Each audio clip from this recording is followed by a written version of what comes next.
He's a Canadian dude who lives in the middle of nowhere, Canada. He is new to the community, but this year he started the best coaster podcast in Canada. He has long hair of a goddess, saves lives, and eats more poutine than anyone I've ever met. He faked a U.S. address so he could donate a book to every child in my wife's class. Welcome to the show, an all-around good dude, that guy from Saskatoon, Logan. Yeah. Welcome, Logan. Oh, Logan, you killed that what's up, intro. Dude, I just had to make sure that you had a proper intro to the show because everybody just loves Logan, dude. You're a good guy. Like, the first question I have for you is explain your Instagram handle. That guy from Saskatoon. Saskatchewan? Saskatoon. Saskatchewan, eh? Yeah. It confused the hell out of me as an American. Like, where the hell is he from? Yeah. Then you've explained the name to me, and we just got to explain it to everybody here. Yeah, so I love it because it confuses everybody, but it's super memorable, which is why it sticks so well. So basically, I live up here in Saskatchewan, which is our province, and then Saskatoon's the main city, which is where I live. So I combined the two and made a fun Instagram handle. I literally had to Google Saskatchewan because I thought it was this like such a long name, and I'm so bad at Canadian geography apparently that I was like, is he from Saskatchewan or Saskatoon? Yeah. I was like, oh. Well, at least you didn't ask me where's Saskatchewan in Canada. I had didn't that one a ask few that. times. Yeah. I wanted to ask that, but I didn't. Yeah. Well, good on you doing the research first. All right. But Logan, he is just recently started a podcast that is taken off, and it's such a unique show, and I'm just loving it. It's called Prairie Coasting. And what is Prairie Coasting, Logan? Like, what's it all about? Well, right now it's kind of a bit of a hot mess, but that's why I love it so much. It's kind of like my coaster podcast, or whatever you want to call it. I've kind of just been recording whenever, wherever, 2 a.m. in my room, in the back of a sunfire in a heat wave, just, do my thing. But yeah, I've been talking like bucket list coasters, rides parks should add, occasional news here and there, and just other stuff that comes up, whether that's like work related or whatever I feel like chatting about. That's awesome, man. What's the goal of your podcast? Okay, because before my goal was to just learn how the heck to do all this kind of stuff, like podcast, Right. edit, market, all these million things. It was like my big, long lockdown project. But I'm going to drop a bit of a bomb here. I'm actually getting an official second co-host on the show. Oh, my God. Starting October Bombs 7th. dropped. Just fucking dropping news on the show. Let's Bombs go. over bad Yeah. guys. Yeah, this is the first place we're ever throwing this out there. So yeah, I'm going to have Mitch, my bud, Coaster Travel. He was the one on the Canadian Park series with me. Ah. He's going to be committing full time to being my co-host. So starting October 7th, we'll be putting an episode out every Wednesday. And yeah, it's going to be more of discussion kind of stuff. So bringing up topics. I think one we were looking at was our childless millennials ruining Disney. So kind of conversations like that. We are. And then yes. we're going to have I don't know, just fun stuff like that. We're I don't know, just trying to make it more official now and an actual thing now that I can got kind of handle the ropes or whatever. I don't know. Still keep it with the weird prairie vibes of just the sky in the middle of nowhere, but it's going to be more fun with someone else on it now. Dude, that's so cool because for those of you that haven't heard his show yet, he's been doing a mini series that has just been like, every time I see it on my feed, I instantly listen and like learn about it. But you've been highlighting like the parks of Canada with this guy. Yeah. It's been so good. Yeah, every You guys single have park. great chemistry. Oh yeah, it was really funny because we only met on Instagram and just I'm like, yeah, you want to come on an episode just to chat and get to know you, and then it just kind of took off from there. And now he's gonna be my co-host starting October. That's awesome. Great, man. Yeah, he brings a lot of knowledge to the table. And Mm-hmm. gosh, the facts that he drops about those Canadian parks are like, I haven't heard any of them before. Yeah. So that's so cool because you've been doing the show solo on your own, and it's really interesting to listen to because you don't only cover coasters. You talk about like lifeguarding in Canada, which is like, who's doing that? Exactly. It's awesome. Yeah. And what is your home park and how close are you to your closest park? Alrighty. So my home park is Galaxyland. Well, really just the whole West Edmonton Mall, but I say Galaxyland because people don't typically view a mall as your home park, but it truly is the whole mall, and that's like 6 hours away from me. So I normally get out there about a week every 2 years or so, which is really nice, but I don't know. I'm pretty isolated. No joke. So like, But for you you might to start a podcast is like insane.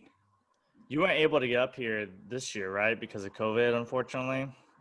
Yeah, I had a trip planned for August, but then we just canceled it because of the whole virus stuff. The mall wasn't open, and I think I've gone out in public only 6 times since February. So, Wow, What's impressive, up, man? I love it.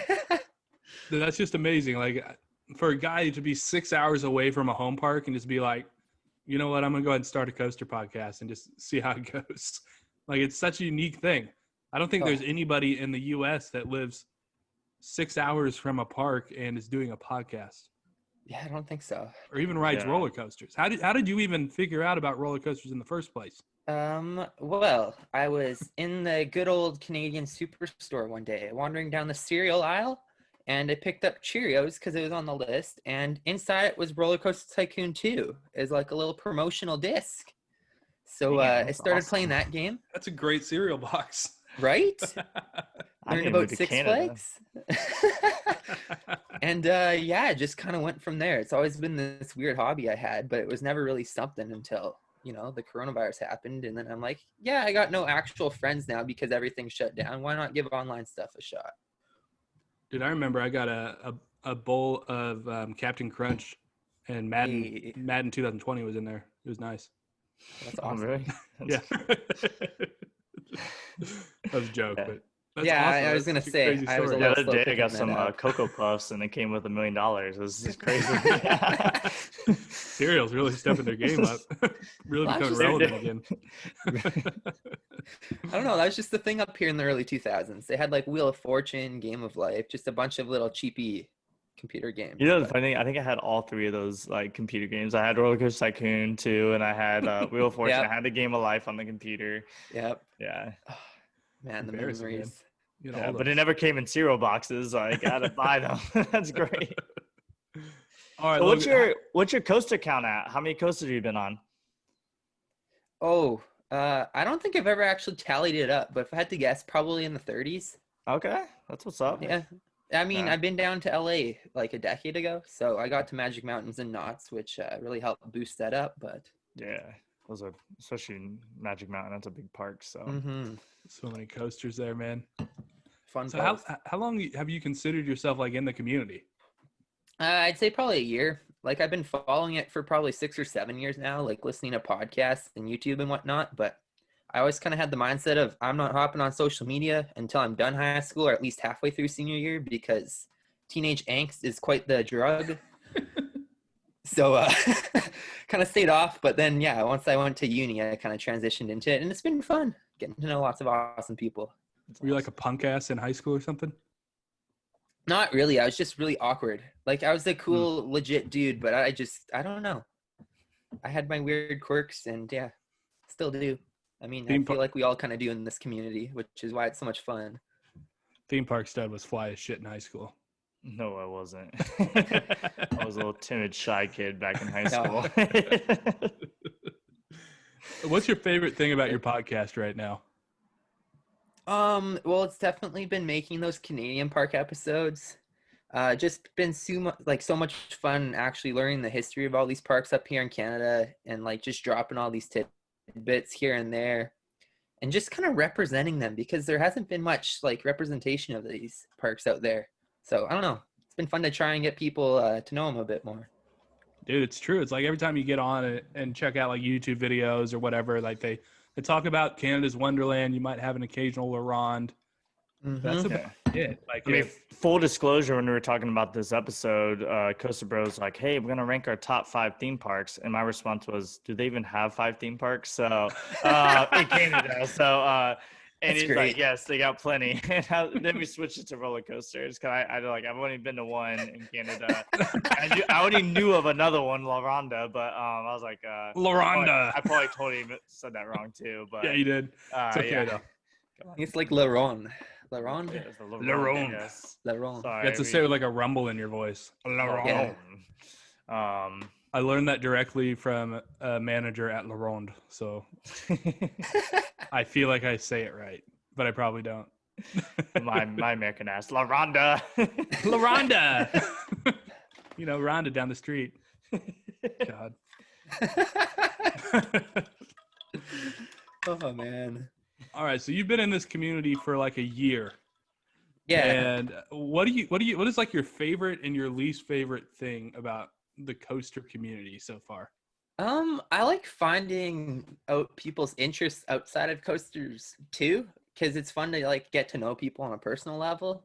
But I guess that's kind of also the downside. Is it's super hard to find kind of the cool people that are like, you know, will actually chat life or whatnot with you. So much of it's just like weird high school drama, and like this past week has been so many bad allegations out there and just so much turmoil, which is kind of disheartening to see, just being new to this whole thing. But you know, we roll. There's some legit people out here, like good old Coaster Bro and Theme Park Stud.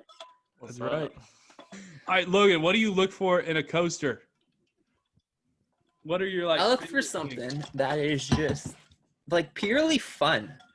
I know that's going to sound weird, but I'm not out here for these like super crazy intense coasters. Don't get me wrong. I love them, but I like something that just like, I don't know. That's just super fun and re-rideable, I guess. Intensity's overrated. Well, it is and it isn't. Intensity is my favorite thing on a coaster, but at the same time, I'd also like a coaster like just a Family Zaire or something where it just hauls, like super long train, barely does anything but flat track, couple helixes. Like that's my stuff right there. I absolutely love it. I love those too. Those Family Zaires with the trains that are like 30 cars long for some reason. They're so good. And they just Like meander we have around one things. up here in Galaxyland, and it's just so much fun hauling around the park above everybody. It's just, oh, love it. That's one element that I think coaster enthusiasts need to like think about whenever they're ranking their coasters. Was it fun? Did you have a good time? I mean, that's pretty much how I rank everything in my rankings of anything I do. It was enjoyable. That's how I come from it, from the whole like the fan side of thing, not the really enthusiast. Because I just look at it for the pure joy. That's what I like about theme parks and roller coasters. So Enthusiasts, we're like breaking things down. Like, did it have enough airtime? Was there any laterals? Like, Yeah. did I feel like I was gonna shit myself? I don't. the third curve was like 6 degrees, and I got this awesome ejector air time. It was great. Oh my god! And heaven forbid I have a wheel seat. Like, oh my gosh, ride ruined. Don't get me started. And they stapled me. That's my thing I hate the least right now. I got stapled, so I didn't like this ride. They made sure the ride was safe. How dare they? Such a funny thing. They're just doing their job. Goddamn. Oh, I know. Like, I don't know. God, it's ridiculous. That's why I see so much more eye to eye with like theme park stud when ranking stuff. Like, I'm just, you know, what's fun? Thank What you, do I yes. enjoy? Like, I don't know. Someday I might get to enthusiast level. I'm but like, guys, definitely not right sometimes Coaster Bro starts talking about a ride. I'm like, damn, man, he's like all into it. And I'm like, it was a good time. I had a great time. I don't have anything to say. He said it all. I like- literally see like fog just go over your face. Like, Yeah. It's like- I was like, well, I had a smile on my face when I got the ride. So, now. A-okay. I like the drop. It was fast, and then it did some twisties. Oh man. All right, Logan. What is your go-to park food? You go to a park. What are you going to be eating there? Oh, so I'm gonna go down in the States. Always got Mrs. Knott's fried chicken. Absolutely love that place. Good Hell yeah. stuff. We ate there too when we visited Knott's, and it was one of the best things about Knott's. Oh yeah, I so actually want to good. go back there for the fried chicken and the boysenberry pie. Like, oh, Didn't that we had boysenberry beer there too? I think. we also had boysenberry ice cream when we were there. We had it Oh all. my god! Just owning boysenberry. So good. And then what else? I also like TGI Fridays. That was a good place. Enjoyed yeah. it. We don't have those up here, so We don't have many in the U.S. Yeah, Surprisingly. they've kind of gone on out of business. It's just kind of Oh, at theme park interesting. locations almost now. Yeah, I know tourist that. places. Costco has their like potato skins, so I always get those and they're good. But Mm. They are good. and It then is I solid. guess Pink's is probably the last place that I actually go to that I really liked. Pink's. They used to have that Cedar Point. Yeah. Gone. That's the only place I've had it at was at Cedar Point when we went there a couple years ago. Well, Logan's been to L.A., so I think Pink's was like Oh It's yeah, a he big went to LA thing. the classic, like the original, right? Or at least around there. That's something. I couldn't tell you where it was. I don't really remember it other than the food was delicious. That's wonderful.